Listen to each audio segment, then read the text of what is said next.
ভোরের সূর্য ওঠা থেকে শুরু করে আমাদের ছোট্ট গ্রাম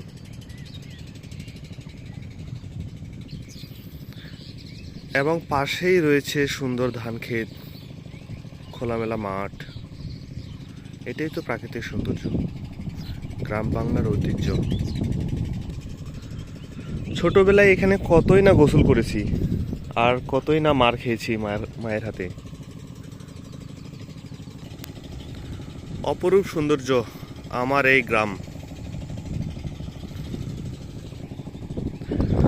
আর আরেকটা কথা না বললেই নয়, এখনকার দিনে যেখানেই অনেকগুলো মানুষ থাকে সেখানেই গন্ডগোল হট্টগোল বাঁধে থাকে, কিন্তু এদেরকে দেখুন তো, মনে হয়